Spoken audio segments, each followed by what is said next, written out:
Oh,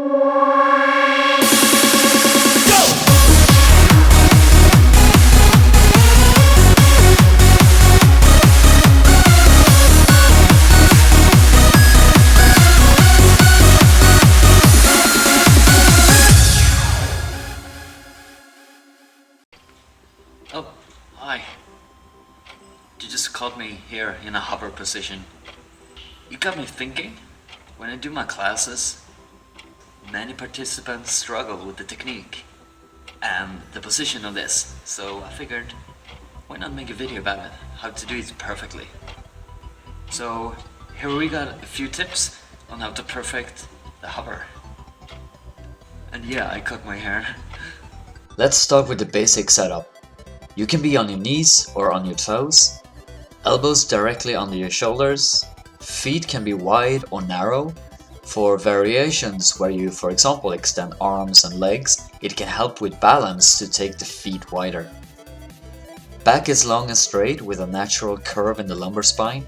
Press your forearms into the floor to strengthen your shoulders and press your knees to the ceiling to strengthen your hips and thighs. If that doesn't make sense, just really squeeze your thigh muscles. Keep the hips level with the armpits and look at your hands. Also make sure hip is square to the floor. What this does is that it activates your shoulders, your back, glutes, abs and thighs, forcing the muscles to keep you off the floor. It's a core strength move which improves posture and overall strength and endurance in the muscles activated. Now, since this is such a tough exercise, naturally the body wants to cheat to make it easier, and of course it can just be a lack of understanding the exercise that results in poor technique. So let's look at a couple of examples of poor technique. 1. You look under your body, dropping the head. What this does is that it puts pressure on your vertebrae, especially since the head is quite heavy. You should have the same body position as when you're standing up. When you stand up, you look forward, right? Unless you got what I call the Facebook posture. You know, always checking your phone. So keep the exact same alignment in your body in the hover as you do standing up.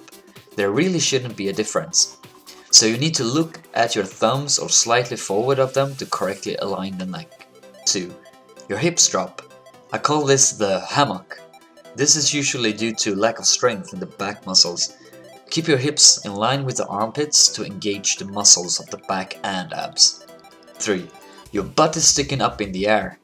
Now, I'm sure you have a very beautiful bottom, but that's not what I want to see when you're in the hover. Or? This is something the body does when it fatigues, and it's the body's way of cheating. Like I said before, keep hips in line with the armpits to correctly engage the muscles. 4. You relax the hips. When this happens, your knees bend and the majority of the weight will instead be carried by your shoulders. To prevent this, you must really squeeze your thigh muscles, pressing the knees up toward the ceiling to straighten and strengthen the hips and the thighs and glutes. 5. Your shoulders fatigue, which causes you to bend your back. To help strengthen the shoulder muscles, you should press the forearms into the ground.